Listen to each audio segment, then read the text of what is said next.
Pemirsa, untuk mengetahui lebih jauh terkait dengan polemik puluhan siswa dikeluarkan secara sepihak oleh sekolah, kami telah terhubung dari luar studio bersama dengan perwakilan para siswa yang juga didampingi oleh tim kuasa hukum, yaitu Pak Hartanto. Selamat siang, Pak Hartanto dan juga adik-adik. Ya, Baik, terima kasih sudah menyempatkan waktu untuk bergabung. Saya ke adik-adik dulu ya. Adik-adik, sejauh ini setelah diputuskan untuk dikeluarkan dari sekolah, bagaimana kemudian proses belajar kalian? Apakah masih tetap bertahan di SMA 5 atau memang sudah diarahkan ke sekolah lain? Sampai saat ini kami masih belajar di SMA 5, cuman emang belajarnya tuh nggak di kelas, tapi kami diusir belajar, disuruh di perpus, dikarenakan bangku kami sudah tidak ada di kelas, jadi kami diusir belajar di perpus. Nah, di perpus itu juga kami masih diusir secara halus oleh pihak perpustakaan, dan kami sekarang juga kadang belajar di perpus dan kami juga kadang belajar di kantin. Dan emang semua guru di SMA 5 itu emang jawabannya tuh selalu nyuruh kami pindah, dan pindah. Nggak ada yang ngedukung kami, dan malah mereka tuh membuli kami, mengintimidasi kami, mendiskriminasi kami. Membuli seperti apa yang dimaksud?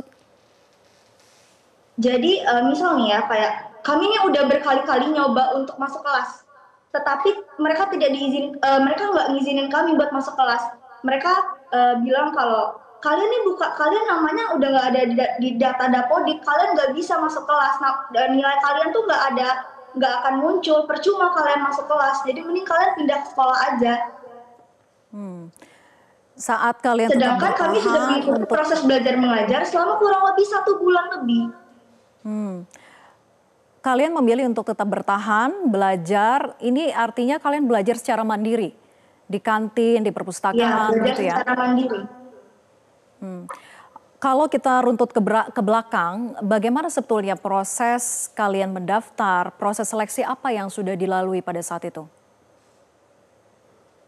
Jadi begini, awalnya ini kan kami mendaftar jalur resmi di akun SPMB. Jalur resmi itu terdapat 4 jalur resmi, yaitu jalur prestasi akademik, prestasi non-akademik, jalur domisili, dan jalur afirmasi. Kami mendaftar ke 4 jalur resmi itu, setelah itu kami disuruh daftar ulang. Kami diterima, kami mengikuti MPLS, kami membeli baju sekolah, kami mengikuti kegiatan belajar mengajar. Setelah itu, tiba-tiba kami mendapat surat yang isi suratnya itu adalah panggilan orang tua. Setelah orang tua bertemu dengan pihak sekolah menyatakan kalau kami harus keluar dari SMA 5 dikarenakan kami tidak ada data Dapodik. Sedangkan kami tidak tahu data Dapodik itu apa. Dan itu bukan tanggung jawab kami, data Dapodik itu tanggung jawab sekolah. Setelah itu kami dipermalukan oleh pihak sekolah, kami dipermalukan oleh kepala sekolah di depan umum, di depan teman-teman kami, bahwasanya kami ini tidak ada gunanya lagi di SMA 5 karena nilai kami, data Dapodik kami sudah tidak ada, dan kami diusir dari kelas, dan kami belajar di perpus. Di perpus pun kami diusir secara halus sehingga kami belajar di kantin. Dan pihak sekolah itu tidak ada sama sekali yang seharusnya tenaga pendidik itu tuh mendukung kami, dan tugas mereka tuh di sana hanya mengajar kami sebagai tenaga pendidik, bukan mendiskriminasi kami, bukan mengusir-ngusir kami. Itu nggak etis sama sekali. Seorang tenaga pendidik berbicara seperti itu tidak etis. Apakah kami ini salah belajar di SMA 5? Baik. Sedangkan kami sudah masuk SMA 5, kami sudah mengikuti proses belajar mengajar selama kurang lebih 1,5 Baik, kita harapkan ada solusi segera untuk berada di SMA 5 itu. Boleh saya tanya lagi sebentar ya, ketika memang surat itu diserahkan, adakah kemudian pemberitahuan sebelumnya? Tidak ada pemberitahuan apa-apa. Baik, saya ke kuasa hukum Pak Hartanto. Ini kan masih bergulir gitu ya. Sudah sejauh mana? Apakah memang upaya ke Ombudsman itu sudah ada hasilnya, ataukah tim kuasa hukum akan membawa ini ke proses hukum lebih lanjut? baik. Jadi seperti ini. Jadi saya akan jelaskan bahwa yang pertama status atau legal standing dari anak-anak ini. Jadi anak-anak ini Kak, dia kan sudah mengikuti jalur resmi, kemudian mereka sudah daftar ulang, ada absen yang dibuat dari sekolah, terus mereka itu beraktivitas layaknya seperti siswa-siswa yang biasa. Bahkan ada anak-anak kami itu sudah katakanlah sudah ikut turnamen di luar provinsi ke nasional mewakili SMA 5 ini, namun tak terkata seketika mereka ini diberhentikan dengan alasan data dapodik.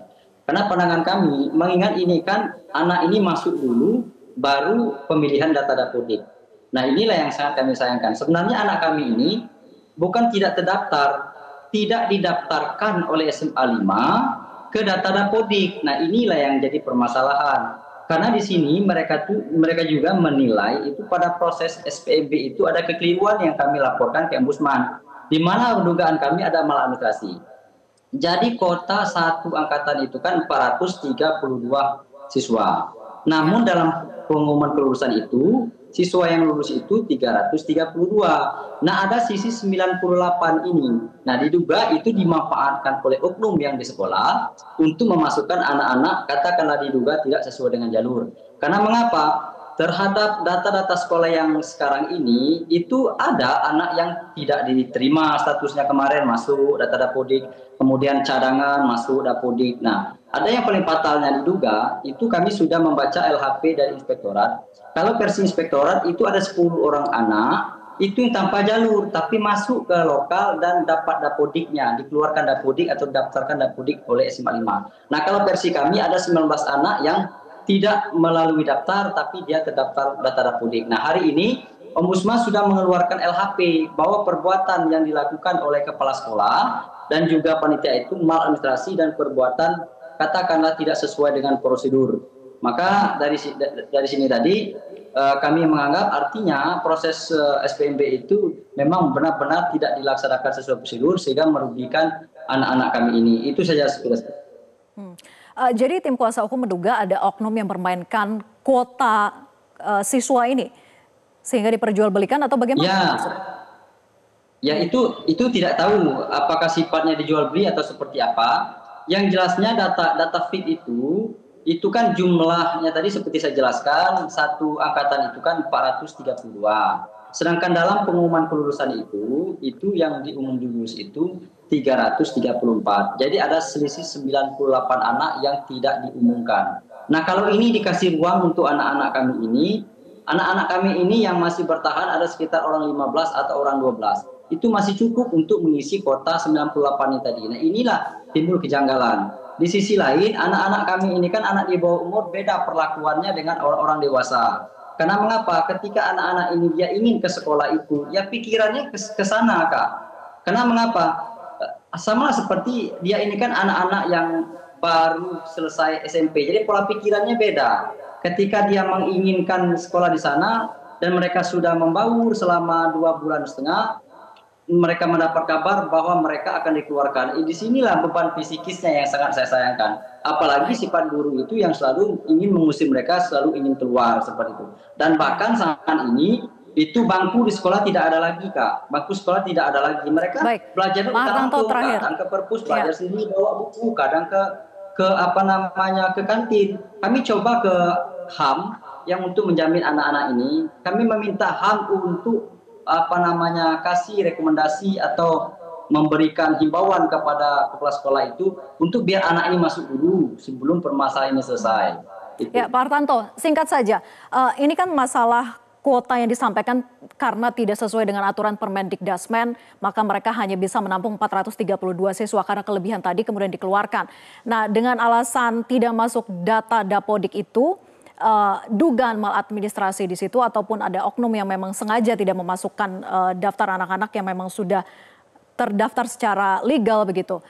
Bagaimana kemudian ketika sekolah memberikan solusi untuk pindah ke sekolah lain? Karena beberapa siswa yang lain sudah memilih untuk itu begitu. Bagaimana dengan ke-15 siswa yang Anda katakan masih berusaha untuk bertahan di sana? Artinya tetap menuntut keadilankah, sampai mana poinnya? Karena tentu kita juga kasihan proses belajar yang para siswa ini harus terhambat. Baik, jadi begini, kemarin kan sudah ada katakanlah solusi dari DPR disuruh pindah sekolah. Nah, pindah sekolah ini bukan solusi, Kak. Karena mengapa? Saya sebagai pengacara itu anak-anak ini kalau dipindahkan dia kena beban psikis terhadap kawan-kawan lingkungan barunya, terhadap gurunya seperti itu. Sedangkan mereka ini sudah menyatu dari dahulu sudah hampir 2 bulan sekolah di sana. Dan ada lagi di luar daripada itu, ada yang bukan klien kami ini orang tuanya melapor kepada saya. Ketika dipindahkan anak itu tidak mau sekolah atau katakanlah merenung saja di dalam kamar. Artinya kan di sini tidak ada nilai keadilan terhadap anak-anak yang di bawah umur ini. Karena mengapa? Dalam undang-undang kan sudah jelas, dalam undang-undang pendidikan, hak asasi manusia, bahwa anak itu bebas memilih berkarya di tempat di mana yang dia inginkan. Apalagi faktanya mereka ini sudah bersekolah dan administrasinya mereka sudah diterima. Nah, seperti itu. Baik. Dan kita harapkan semoga segera ada penyelesaian dan apa yang sedang dituntut adik-adik yaitu sebuah keadilan itu bisa didapatkan. Kita harapkan semua pihak bisa memberikan jalan keluar terbaik begitu ya. Termasuk kami juga sudah berusaha untuk menghubungi Gubernur Bengkulu untuk bisa mendengarkan langsung audiensi dengan adik-adik. Namun sayangnya belum ada jawaban.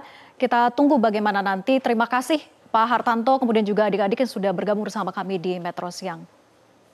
Jelajahi cara baru mendapatkan informasi. Download Metro TV Extend sekarang.